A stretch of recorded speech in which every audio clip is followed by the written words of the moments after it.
AP Kurnool bus ప్రమాద ఘటనలో సహాయ చర్యలు కొనసాగుతున్నాయి. బైక్ ట్రావెల్స్ బస్సు ఢీకొన్న ప్రమాదంలో ఘటనా స్థలంలోనే కాలిపోయిన డెడ్ బాడీస్ ని గుర్తిస్తున్నారు అధికారులు. ఫోరెన్సిక్ టీమ్స్ రంగంలోకి దిగాయి. ఘటనా స్థలంలోనే పోస్ట్ మార్టం చేయనున్నారు. DNA టెస్టుల తర్వాత మృతదేహాలను కుటుంబ సభ్యులకు అప్పగించనున్నారు.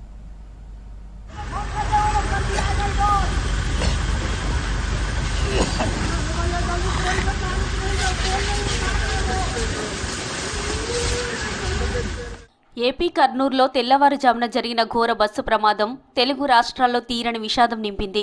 నిన్న రాత్రి హైదరాబాద్ నుంచి బెంగళూరు వెళ్తున్న వేమూరి కావేరీ ట్రావెల్స్ బస్సులో మంటలు చెలరేగాయి. కర్నూలు శివారు చిన్న టేకూరులో హైవే 44 పై తెల్లవారుజామున ఈ ఘటన జరిగింది.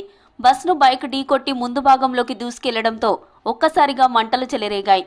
దీంతో బస్సులోని 19 మంది ప్రయాణికులు సజీవ దహనమయ్యారు. ప్రమాదానికి కారణమైన బైకర్ స్పాట్లో చనిపోయాడు. ప్రమాదం జరిగిన సమయంలో 45 మంది ప్రయాణికులు, 2 డ్రైవర్లతో సహా మొత్తం 47 మంది బస్సులో ఉన్నారు. మరో 27 మంది క్షేమంగా బయటపడ్డారు. ఇందులో గాయపడిన 12 మంది హాస్పిటల్లో చికిత్స పొందుతున్నారు. వీరిలో 6 డిశ్చార్జ్ అయ్యారని చెప్పారు అధికారులు.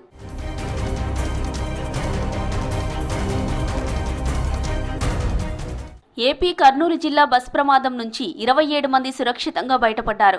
వీరిలో శృతి, హారిక, అభినందన్, జర్విత, రమేష్, సత్యనారాయణ, నవీన్ కుమార్, సూర్య, శ్రీహర్ష, అశోక్, శ్రీలక్ష్మి ఉన్నారు.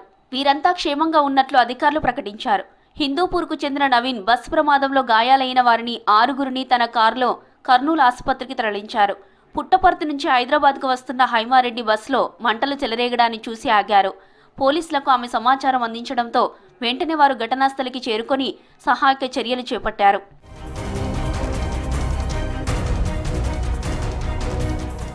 కర్నూలు బస్సు ప్రమాదంలో 2 పిల్లలతో పాటు 19 మంది మృతి చెందినట్లు చెప్పారు ఏపీ హోంమంత్రి అనిత. మృతుల్లో 6 తెలంగాణ వాసులు ఉన్నట్లు చెప్పారు. బైక్ను ఢీకొనడంతోనే బస్కు ప్రమాదం జరిగిందన్నారు.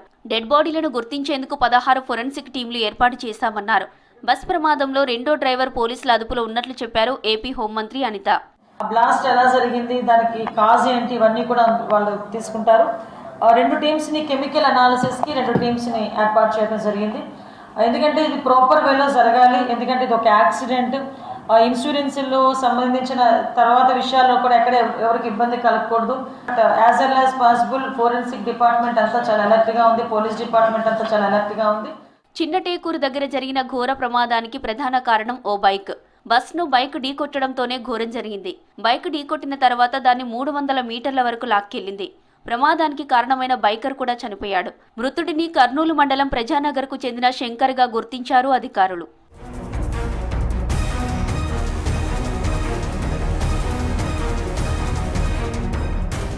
కర్నూలులో జరిగిన ప్రమాదంపై దిగ్భ్రాంతి వ్యక్తం చేశారు ఏపీ రవాణా మంత్రి రాంప్రసాద్. బస్సులో సేఫ్టీపై కొత్త గైడ్ లైన్స్ తీసుకొస్తామని చెప్పారు. త్వరలోనే సౌత్ ఇండియా ట్రావెలర్స్ తో భేటీ జరపనున్నట్లు చెప్పారు. ఘటనపై కర్ణాటక, తెలంగాణ రవాణా శాఖ మంత్రులతో ఇప్పటికే మాట్లాడినట్లు చెప్పారు ఏపీ ట్రాన్స్పోర్ట్ మినిస్టర్. కుటుంబాలకు ఎవరికైతే చనిపోయినారో అలాగే క్షతగాత్రులు ఉంటారో వాళ్ళకు ప్రభుత్వం ఆదుకుంటుంది.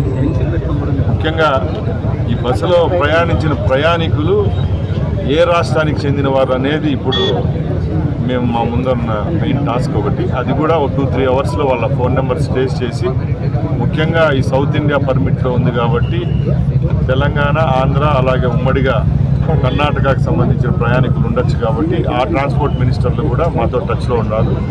తప్పకుండా దీని మీద ఏ విధంగా ఈ సంఘటన జరిగిందనే దాని విషయంలో మా అధికారులు ముందుకెళ్తున్నారు. ప్రమాదంలో హైదరాబాద్ మియాపూర్కు చెందిన జయసూర్య గాయపడ్డారు. ఆయన సొంత గ్రామం కడప జిల్లా నెమిలిదిన్నె గ్రామం. మియాపూర్ మక్త మహబూబ్పేట్లోని ప్రజా షెల్టర్ అపార్ట్మెంట్లో తల్లిదండ్రులతో కలిసి ఉంటున్నాడు జయసూర్య. మల్లారెడ్డి ఇంజనీరింగ్ కాలేజీలో బీటెక్ పూర్తి చేసిన ఆయన ఇంటర్వ్యూ కోసం బెంగళూరు బయలుదేరాడు. మియాపూర్లో బస్ మిస్ అయింది. దీంతో మూసాపేట వెళ్లి బస్ ఎక్కాడు జయసూర్య. ఉదయం కుటుంబ సభ్యులకు కాల్ చేశాడు. బస్ ప్రమాదం నుంచి ఎలా బయటపడ్డాడో వివరించారు. 2 కాళ్లకు గాయాలయ్యాయని కర్నూలు హాస్పిటల్లో ట్రీట్మెంట్ తీసుకుంటున్నట్టు చెప్పాడు జయసూర్య. ముందు ఏమో డోర్ ఓపెన్ చేయట్లేదు, లేడు. ముందేమో డోర్ ఓపెన్ చేయట్లేదు ఎవరు. అది అవుతలేదు అని తెలియక నేను ఇంకో ఆయన నా సైడ్ ఉన్న దగ్గర విండో తంతున్నాం. నా సైడ్ విండో కొంచెం లూజ్ ఉండేనా ఏమైనా తెలియదు. ఒక 10 నిమిషాలు దాన్ని ఇద్దరం కలిసి తనేసరికి ఓపెన్ అయిపోయింది. మేము దూకేసాం ఇద్దరం. కర్నూలు బస్సు ప్రమాదంలో మెదక్ జిల్లాకు చెందిన తల్లి కూతుర్లు ప్రాణాలు కోల్పోయారు. శివాయిపల్లి గ్రామానికి చెందిన తల్లి సంధ్యారాణి, కూతురు చందన మంటల్లో సజీవ దహనమయ్యారు. చందనను బెంగళూరులో సాఫ్ట్వేర్ ఉద్యోగిగా గుర్తించారు అధికారులు. సంధ్యారాణి భర్త ఆనంద్తో కలిసి 2007 నుంచి మస్కట్లో ఉన్నట్టు తెలిసిందే. వీరి కొడుకు శ్రీవల్లభ అలహాబాద్లో ఐఐటి కాలేజీలో చదువుకుంటున్నాడు. అయితే బంధువుల పెళ్లితో పాటు దీపావళి వేడుకల కోసం నలుగురు సొంతూరుకి వచ్చారని తెలిసింది. పండుగ తర్వాత ఆనంద్ మస్కట్కు, శ్రీవల్లభ అలహాబాద్కు వెళ్లిపోగా సంధ్యారాణి అనారోగ్యం కారణంతో ఆగిపోయింది. నిన్న సంధ్యారాణి కూతురు చందనను బెంగళూరులో వదిలి తాను మస్కట్ వెళ్లేందుకు బెంగళూరుకు వెళ్తుండగా బస్సు ప్రమాదం జరిగి చనిపోయారు.